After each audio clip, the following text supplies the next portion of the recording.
আবারও প্রাণ দিচ্ছেন কেন? এই কাদিয়ানি পণ্য যদি মাহফিলের স্টেজে দেন, ঠিক জায়েজ হবে? কাদিয়ানির খেদমত করবেন টাকা দিয়ে, আর ইসরায়েলের বিরুদ্ধে হুঙ্কার ছড়বেন। ইসরায়েল বড় দুশমন না কাদিয়ানি বড় দুশমন? ইসরায়েলেরা জানে মারে, কাদিয়ানিরা ইমানে মারে। জান গেলে লস নাই, আল্লাহ জান্নাত দিবে। ইমান গেলে পুরোটাই লস, মরলে জাহান্নামে যাওয়া লাগবে। তো এই কাদিয়ানিদের কোম্পানি তো প্রাণ আরে ফেল। একটা করে পয়সা ওদেরকে দিবেন, আর আল্লাহ রসুলের দুশ্মনীতে নিজের নামটাও লেখাবেন।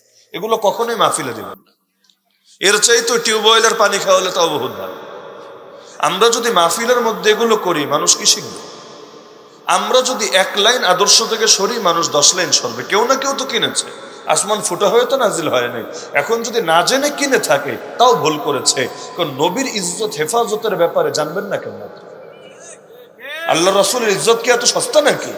আল্লাহ রাসূলের শান এই যুগে সবচেয়ে বড় বেয়াদবি করে দলগত ভাবে যারা, তাদের নামে কাদিয়ানি। যারা নবীর খাতমে নবুয়তের চাদর ধরে টানা হেঁচড়া করে। তো মাহফিলের নাম শানে রিসালাত সম্মেলন, এটা কিন্তু আজ মাহফিল না, সাধারণ তাফসীর মাহফিলও না, শান রিসালাত মাহফিল। বুঝেন? অর্থাৎ এই মাহফিলের মূল আলোচনার বিষয়, মূল মেসেজই হলো রাসূলের ইজ্জত হেফাজতের চেতনা জাগ্রত করা। তো নিজেরাই যদি রাসূলের ইজ্জত মারি, আমরা কি শিখাবো মানুষকে? আল্লাহর রাস্তে এই ছোট ছোট বিষয়ে সাবধান হবেন।